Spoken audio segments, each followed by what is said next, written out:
as well. I think there's a big misconception about, the talent level in Oklahoma, things of that sort. And I know that they don't get the proper exposure. During football season, I had an opportunity to come up to a couple of games, which I had never been to Oklahoma football games, high school games, and I was floored. I was blown away by the talent level. Okay, did I see some technical flaws, some skill level flaws, skill set flaws? Yeah, I saw that. But by the same token, you can't persecute the kids for that because a lot of times they just simply not exposed. You know what I'm saying? Especially on this level. So that's why we made it our business per se, and making sure that we make an concerted effort. To make sure that we get around these kids and try to elevate their skill set so they can become a little bit more attractive to college recruiters and media outlets and things like that. That allow these kids to kind of explore different recruiting avenues and things of that sort. So basically what we're trying to do is try to enhance the skill sets of these kids. The one thing I try to emphasize in reference to the athlete and the parents alike. Okay. The time that is suggested by the UIA. You get 20 hours in the fall, you get 10 hours in the spring. Okay, so in essence, you get approximately an hour and a half at practice. Okay, well, during the season, everything is more scheme related. Okay, and so they can't work on a lot of skill set development and things of that sort. If you're not the most skillful guy, you're probably not the guy that's playing as much.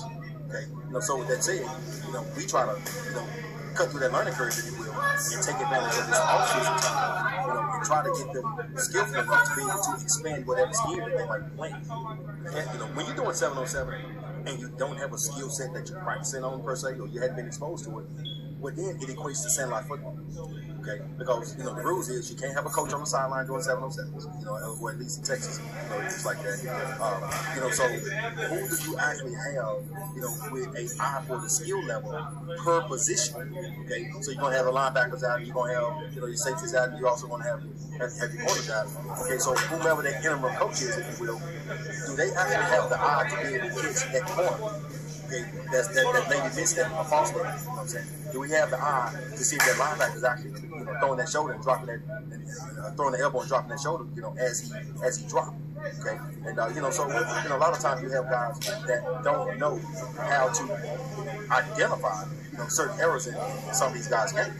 So in essence, I would rather for my kid, if I had a kid that's going through this process, I would limit his actual playing time as a youth anyway, because everything will be concentrated on the skill set. Once you get to high school, the coaches pretty much call out their core guys. Okay? And those core guys typically are the guys with the highest skill sets. And those are the guys you're going to see on the freshman team. Those are the guys you're going to see on the JV team. And those are the guys you're going to see on the varsity team. Okay? Without much variance. Okay? And it's not much variance because everybody in the program is doing the same thing. So who's able to jump over who? Once everybody get what they're trying to do and everybody start looking alike, okay, well, what are you going to do to separate yourself? Okay? So that's what it's all about. You have to look different. If you're not looking different, you're fooling yourself. But I think the first thing, exactly what we're talking about in reference to, skill development. Okay, the guy that steps on campus with the highest skill sets. Okay, those are the guys that coaches and coordinators feel like that can expand their scheme. Okay, good example. I was talking to the guys now. Coordinating. Okay, let's just say like the defense coordinator. The coordination of the defense is going to be suggested by the character of who's calling. Okay, so if you're an aggressive type of person, okay, you're going to have an aggressive scheme. That means that you need guys with skill sets that can fit your scheme. Okay? And if you don't, if you're in this year's class and they find out that you don't have a skill set to expand your scheme, okay, well, they're going to bring in another class behind you. Okay? If somebody in that class can execute the skill set at a high level, now you're just a year removed. Now you're going to be behind that guy, for the next 3 years. Okay, now you want to transfer and call it home and have and things of that sort. Well, bottom line is that you just haven't been exposed to the skill set that you need to make yourself so attractive and to separate yourself so much from your competition that now you're in a battle.